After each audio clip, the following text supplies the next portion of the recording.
Shalom Ashilom Ha! E você responde aí, Baruch Hashem, porque só Ele, só o Eterno, Santo, Bendito, Todo-Poderoso, é que pode nos dar verdadeira paz. Eu quero primeiramente dizer que é uma grande satisfação estar aqui com você novamente. E quero dizer para você que nós ficamos realmente 2 semanas sem colocar novos vídeos no YouTube por consequência de uma reorganização logística. A partir desse Shabat, a partir desse sábado, todo início de sábado, antes um pouquinho do Kabbalah Shabat, do recebimento do Shabat, que para nós judeus messiânicos começa no pôr do sol de sexta-feira. Ali nós vamos postar o vídeo para você iniciar o Shabat abençoado com uma palavra da Torá, uma interpretação das profecias dos Neviim, dos profetas, porque o nosso objetivo é que você no Shabat tenha uma conexão verdadeira com o Eterno. Isso você só pode ter essa conexão, só pode ter essa ligação com o Eterno através da sua Torá, não tem outra forma, através da sua palavra. Bem, vamos começar então a falar sobre a nossa série sobre o Machá. Nós finalizamos ali falando sobre todas as profecias que fazem menção à ação do Machá sobre a terra. Agora nós vamos falar sobre um assunto muito interessante e que ainda traz muita dúvida. O porquê que os judeus e o porquê que muitas pessoas chamam o Machá, o Cristo, de Ben Yosef, Machá Ben Yosef e o Machá Ben Davi. O filho de Davi e o filho de José. Será que ele é filho de José porque o Machá nasceu de Miriam, de Maria, e Maria era casada com Yosef, com José? Não, não é por isso. Não, é óbvio que não é por isso. Porque ele é conhecido como Ben Yosef, como filho de José, antes de Yehoshua vir à terra, antes de Yehoshua nascer, antes de Jesus nascer. Então, não é por consequência de Miriam e Yosef, não é por consequência de Maria e José. E você com certeza já leu nos evangelhos que muitos chamavam Yehoshua de Ben Davi, filho de Davi, mas por quê? Da onde? Que concepção é essa? Que visão é essa? Da onde que veio? E eu quero trazer para você a explicação que está na Torá sobre esse assunto. Como nasceu isso? Você sabe que ela está contida na Torá e é por isso que os rabinos judeus, eles entendem, inclusive tem uma escola teológica, uma visão teológica em Israel muito bem definida entre os rabinos sobre essa visão do Machá Ben Yosef e do Machá Ben Davi. É claro quando eu digo definida em relação a esses dois títulos, mas ainda há um problema muito sério de exegese, de hermenêutica a respeito desses dois títulos relacionados ao Machá. Porque tem muitos que acreditam que são dois Machá. Você sabia que tem rabinos, tem escolas teológicas que acreditam que vai vir dois Machá, dois Cristo? Isso é um completo absurdo. Você e eu sabemos disso. Pela misericórdia e bondade do Eterno, você e eu sabemos disso. Mas vamos lá então. Primeiro eu quero que você entenda o seguinte. Nas escrituras sagradas nós vemos situações diferentes falando sobre o Machá. Nós não podemos negar isso. Por exemplo, nós temos no Neviim Yeshayahu, no profeta Isaías, capítulo 53, falando do ungido, do Cristo, do Machá, que viria como servo, inclusive sofreria na sua vinda, no seu aparecimento, falando que até mesmo ele seria moído, ele sofreria pelas nossas iniquidades. Então, é a primeira posição, a primeira visão que nós temos deste Machá, o Machá sofredor, o Machá servo. Mas, em contrapartida, Nós temos lá no Salmo capítulo 2, o Machá ungido do Eterno, que seria gerado pelo próprio Eterno e receberia as nações como herança. Não podemos negar que é uma diferença muito grande, é uma diferença gigante. Um ungido sofredor como servo, o outro como aquele que teria as nações como herança, que ganharia todas as nações para ele governar. Então aí nós já vemos a clareza, já temos a visão de dois Machás, de dois Cristos diferentes. Mas nós precisamos entender que tudo isso está contido na Torá, está dentro das profecias da Torá. E eu quero trazer essa visão para que você entenda o porquê que o Cristo é Ben Davi e Ben Yosef. Nós primeiro vamos começar então lá em Bereshit, capítulo 49, versículo 8 a 12. Aonde ali está contido no capítulo 49 a descrição da bênção de Jacó sobre os seus 12 filhos, sobre os patriarcas das tribos de Israel. Ali Jacó, ele começa a abençoar cada um dos seus filhos, e quando chega em Judá, a gente tem uma completa profecia ali a respeito da vinda do Machá. E ali Jacó, ele fala, olha, da tribo de Judá sairá aquele que vai reger todas as nações, sairá o leão da tribo de Judá. Então nós percebemos que dentro dessa profecia aí, dentro dessa bênção de Jacó para Judá, nós temos a descrição, nós temos o oráculo ali, a profecia que o Machá sairia de Judá. Perfeito. Por que então não Ben Judá em vez de Ben Davi? Nós sabemos, é claro, que Davi vem da tribo de Judá.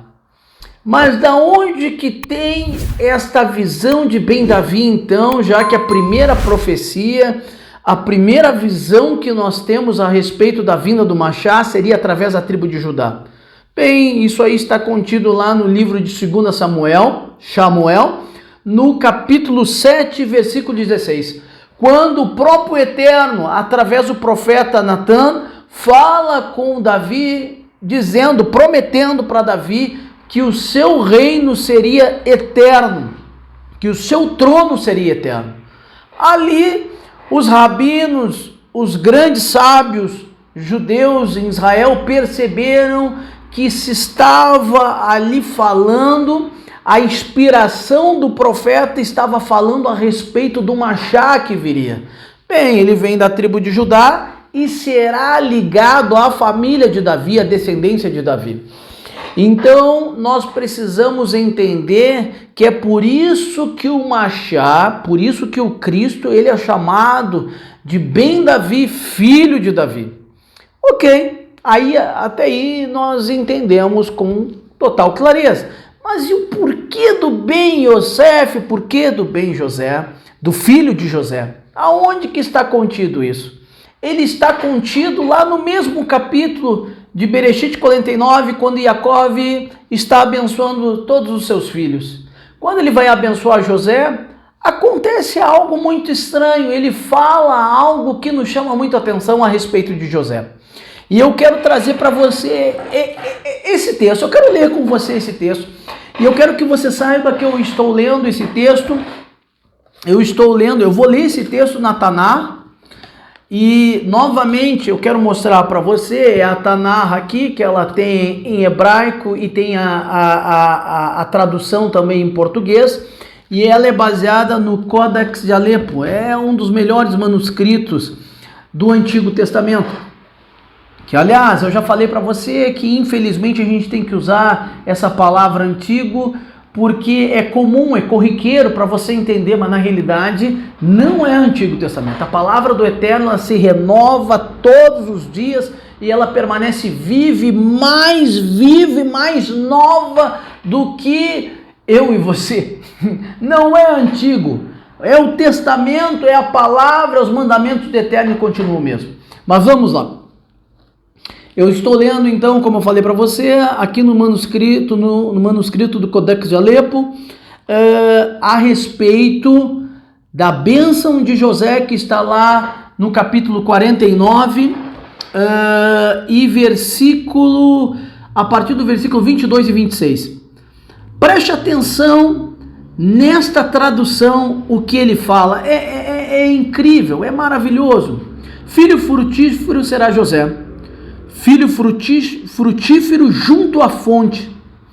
Preste atenção aqui. Moças andaram sobre muralhas para vê-lo.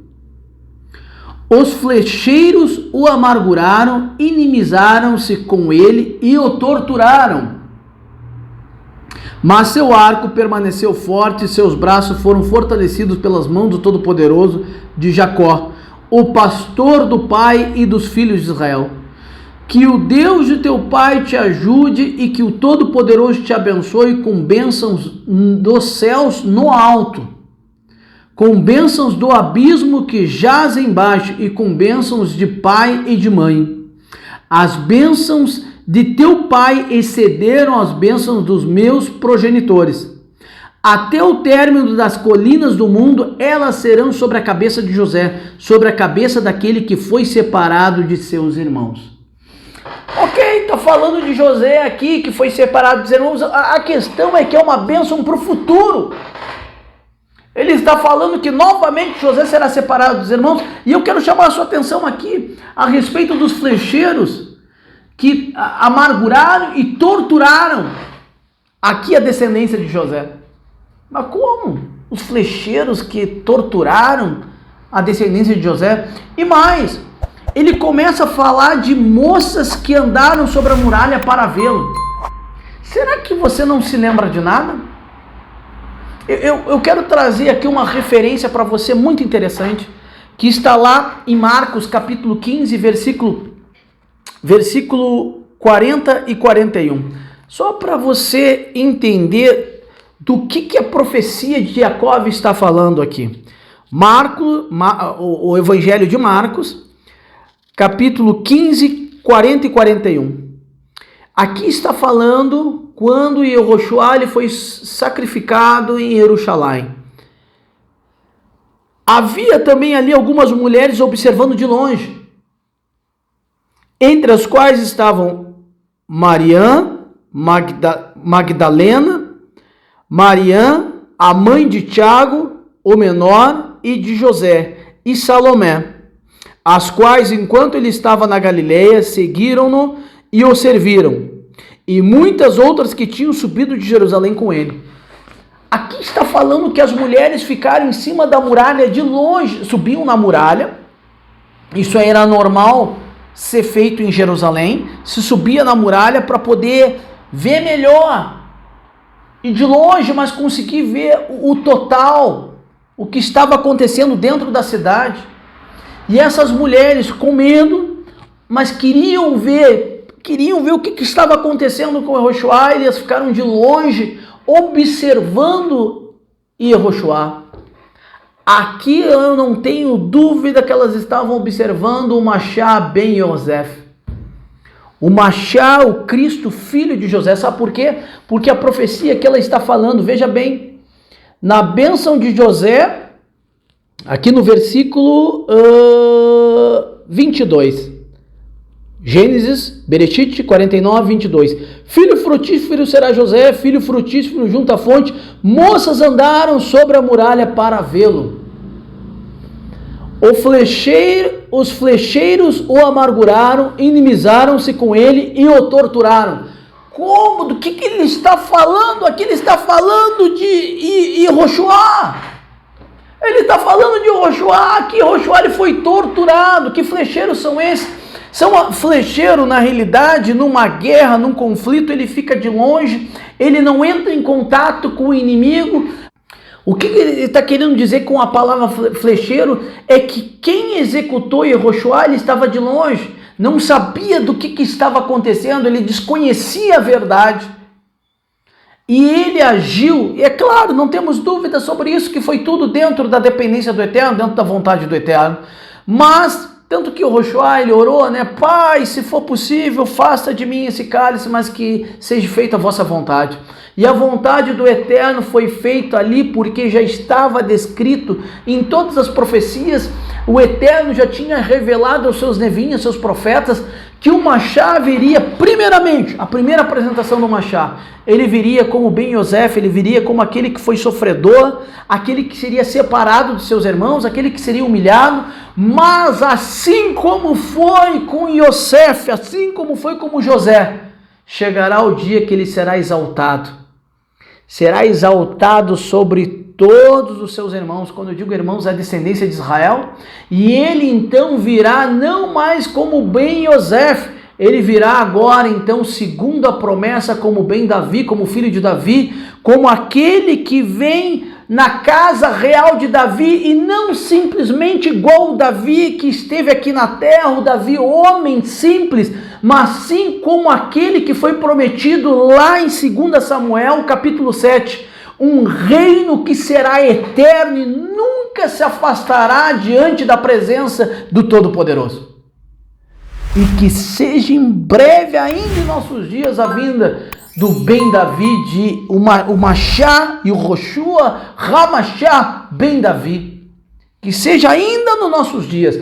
Então, quando você ouvir falar de Ben Yosef, você sabe que está falando das profecias que se ligam sim com a história de José, e por isso que Yaakov, aqui inspirado pelo Eterno, ele fala de um sofrimento de José, ele fala, inclusive ele tem a visão das moças de longe olhando ele por quê? Qual era o objetivo dessas moças olhar ele? Porque os flecheiros estavam torturando ele.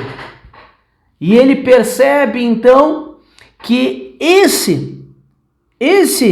essa bênção de Yaakov sobre José é uma bênção a respeito daquele que vai sofrer ainda, aquele que será separado dos seus irmãos.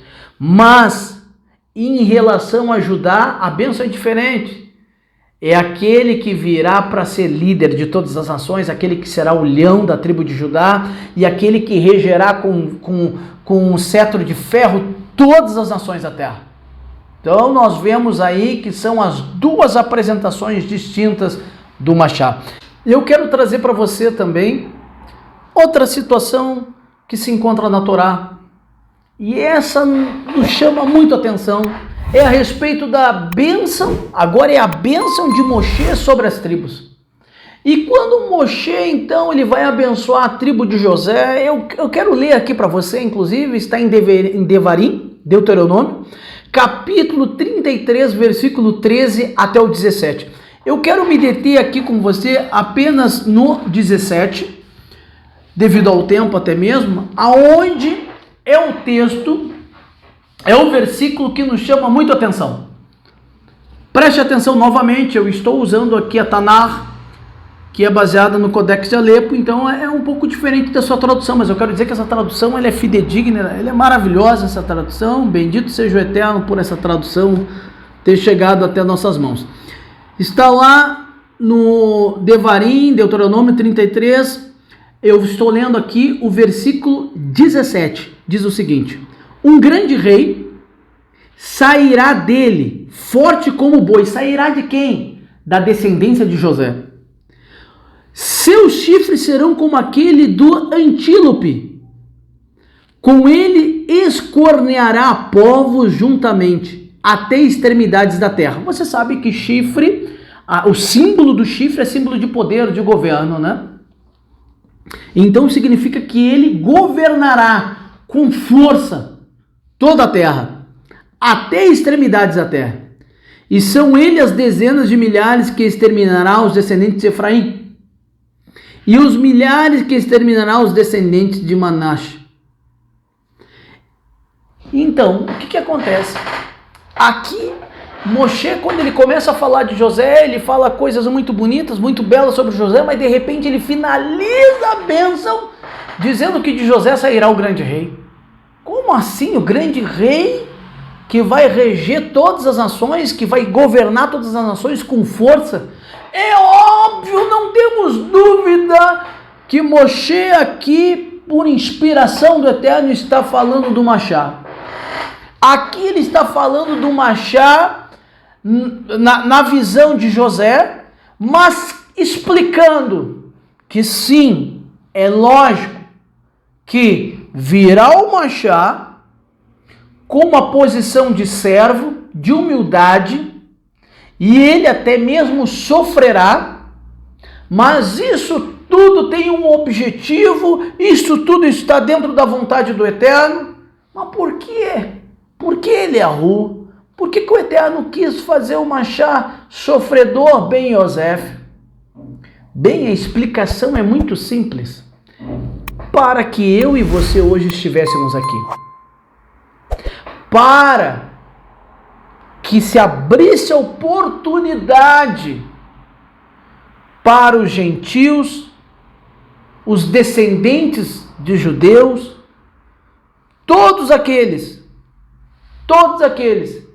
que aceitarem o testemunho de Yehoshua e guardarem os santos mandamentos do Eterno, para que estes sejam enxertados na videira que é Israel, a nação separada pelo Eterno desde Abraão. Então hoje eu e você vivemos sim nesta graça, nessa benevolência, nessa misericórdia do Eterno, que é ter a possibilidade em Yehoshua HaMashiach, através do seu santo sacrifício em Yerushalayim, de adentrarmos a nação de Israel, de fazermos parte da nação de Israel. E novamente eu cito aqui o apóstolo Paulo, na epístola, na carta aos Gálatas, onde ele fala: e agora vós sois descendência de Abraão e herdeiros das promessas, segundo a fé em Yehoshua HaMashiach. Eu e você hoje fazemos parte da descendência de Abraão, meu irmão. E é por isso que o Machá veio com Ben Yosef. Mas está chegando, e vai ser mais breve do que você imagina, que ele virá como o Machá Ben Davi, como aquele que vai agir com cetro de ferro, como aquele que vai agir com poder e grande glória sobre todas as nações, e vai erigir o reino do Todo-Poderoso eternamente em Yerushalayim. E através de Yerushalayim, ele governará toda a terra. É momento de nós nos prepararmos para a vinda do Machá Ben Davi, o grande rei, o leão da tribo de Judá. Foi um prazer estar aqui com você e um Shabbat Shalom. E eu quero finalizar dizendo: Baruch Rabá Beshem Adonai, bendito é aquele que vem em nome de Adonai. Shabbat Shalom.